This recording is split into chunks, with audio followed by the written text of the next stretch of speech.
దేవుడి నుంచి వేరు చేసే కుట్ర చేశారు.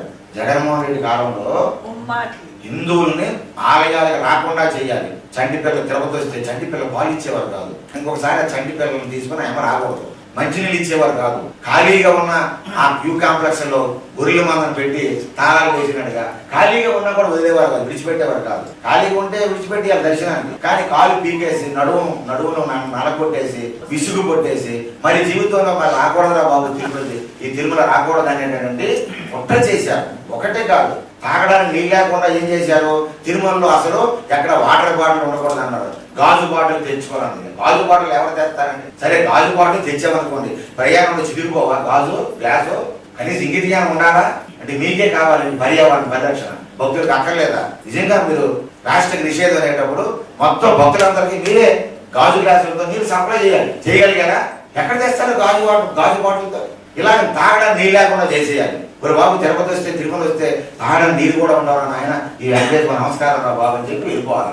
ఇలాంటి అన్యాయాలు, అక్రమాలు, అపచారాలు ఒకటి కాదు, అన్ని దారుణాలు జగన్మోహన్ రెడ్డి కాలంలో గత 5 ఏళ్లలో చివరికి వెంకటేశ్వర స్వామి సుప్రభాతం, ఏడుకొండలవాడ వెంకటరమణ గోవింద సుప్రభాతం వస్తుంది కదా, కౌశల్య సుప్రచారామ పూర్వ సంధ్యా ప్రవర్తతే ఉత్తిష్ట నరసార్థుల కర్తవ్యం దైవమాన్నికం ఉత్తిష్టోత్తిష్ట గోవింద ఉత్తిష్ట గరుడధ్వజ ఉత్తిష్ట కమలాకాంత త్రైలోక్యం మంగళం గురు. ఏ సుప్రభాతం అయితే ఉందో ఆ సుప్రభాతంలోకి మరి బాబాయ్ గారు ఎవరు సుబ్బారెడ్డి గారి టైంలో ఏసయ్య మాటలు వెళ్ళిపోయాయి. నెట్ వెబ్సైట్ లో చూడండి, తిరుమల వెబ్సైట్ లోకి అందులోకి ఎవరు పంపించగలరండి? ఏసయ్య స్తోత్రాలు వెళ్ళిపోయాయి వెంకటేశ్వర స్వామి సుప్రభాతంలోకి. ఎంత కుట్రండి, ఎంత దారుణం.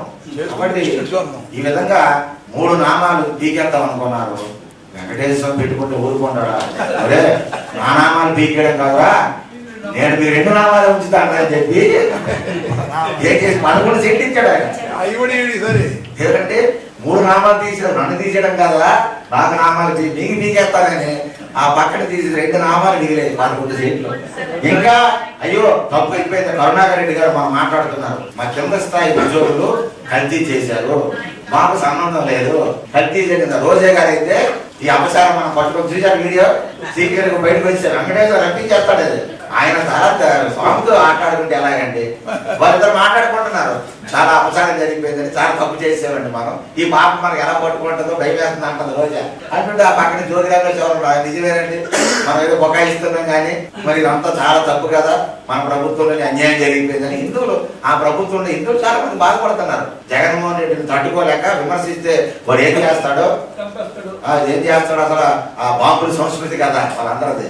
కాబట్టి అందుకు భయపడిపోయి చాలా మంది బాధపడుతున్నారు. ఈ విధంగా బయటకు వచ్చేస్తున్నాయి.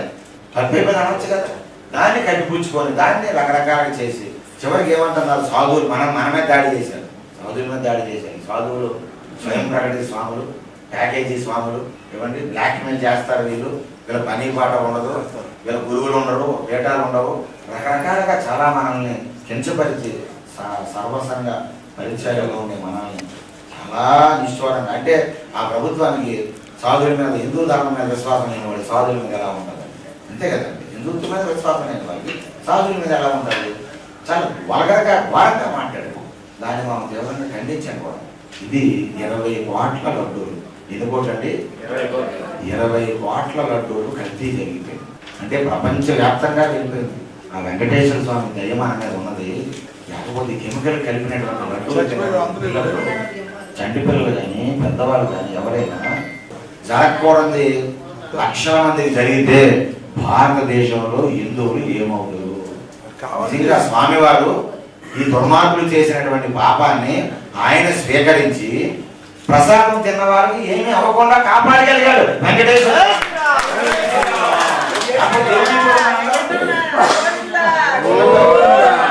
చిన్నపిల్లలకి ప్రసాదం, వెంకటేశ్వర ప్రసాదం, పిల్లవాడు బాగుండాలని చిన్నపిల్లలకి పుట్టినరోజు నాడు చిన్నపిల్లలకి ప్రసాదం పెడతారు. ఆ చిన్నపిల్లలు ఆ ప్రసాదం తిని కూడా కెమికల్స్ కలిగిపోయిన ప్రసాదం తిని ఏమైపోతే ఏం చేద్దాం మనం? కాబట్టి వెంకటేశ్వర స్వామి వారు ఈ దుర్మార్గులు చేసినటువంటి ఆ తప్పిదాన్ని తన పైన వేసుకొని ఎవరికి ఏమీ అవ్వకుండా ప్రసాదం తిన్నవాడు ఇబ్బంది లేకుండా కాపాడాడు మన వెంకటేశ్వర స్వామి వారు.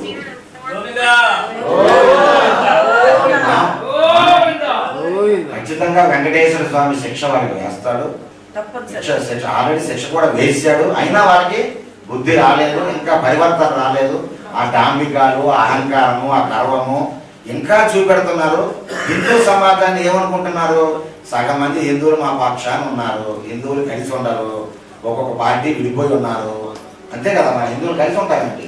మన హిందువులే ఆ దిక్కుమాలినటువంటి ఆ జగన్మోహన్ రెడ్డిని మారుస్తున్నారు. ఎంత అన్యాయం చేసినా కూడా మన హిందువులే ఆ పార్టీలు వదిలేయాలి. అసలు హిందువులు అనేవాడు ఎవడు? మా హిందూ ధర్మానికి, మా వెంకటేశ్వర స్వామికి ఎంత అపచారం చేశారా జగన్మోహన్ రెడ్డి, నీ పార్టీలో మా హిందువులు ఎవరు ఉండవు, బాయ్కాట్ చేసేస్తున్నాం అని ప్రతి హిందువుడు కూడా వెలుగెత్తి చాటాలి. కాబట్టి దాన్ని ఆసరాగా తీసుకుంటున్నారు. ఇంకా బురద చల్లేటటువంటి కార్యక్రమాలు చేస్తున్నారు.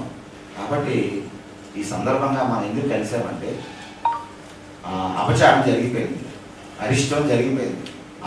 చాలా స్వామివారి అపనింద పెద్ద ఘోరమైనటువంటి ఒక చీకటి కోణం అనేది తిరుమలని ఆవరించేసింది. ఈ దుర్మార్గులు జగన్మోహన్ రెడ్డి 5 సంవత్సరాల పాలనలో, దుర్మార్గపు పాలనలో కల్తీ చేసిన నకిలీ ప్రసాదాన్ని ప్రతిరోజు వెంకటేశ్వర స్వామికి నైవేద్యం పెట్టడమే కాకుండా ఆ ప్రసాదాన్ని కోట్లాది మంది హిందువులు చేతల్లో పెట్టి హిందువులు కూడా నకిలీ ప్రసాదాన్ని తినేటట్లుగా చేస్తూ ఇంటికి తీసుకెళ్ళినటువంటి భక్తులు వారి పూజా మందిరాల్లో పెట్టుకొని వారి ఇష్ట దైవాలని, కుల దైవాలని ఆ గ్రామాల్లో ఉండేటటువంటి దేవతలకి నైవేద్యంగా పెట్టి, అంటే పూజ చేసి తింటాం కదా మనం, ఆ విధముగా ఎంత అపచారం చేశారు వాళ్ళు, చేయించారు మనతో.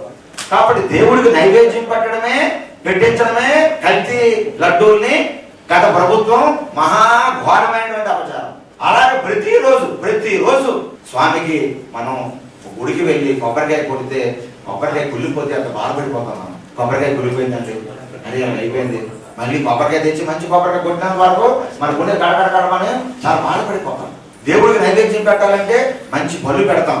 అటువంటిది కల్తీ నెయ్యితో చేసినటువంటి అపచారంతో కూడినటువంటి లడ్డూ ప్రసాదాన్ని స్వామికి నైవేద్యంగా పెట్టించి మహా అపచారం చేయించారు.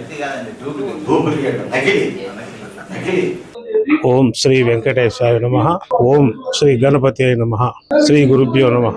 ఈ యొక్క రౌండ్ టేబుల్ సమావేశం సాధు మహాత్ముల చేత అవడానికి కారణం, మన ఆంధ్రప్రదేశ్లో గత ప్రభుత్వం చేసినటువంటి లడ్డు కల్తీని మరి వారు అంగీకరించారు. దిగువ స్థాయి వారు మరి ఈ యొక్క లడ్డూను కల్తీ చేశారని తెలియపరిచారు.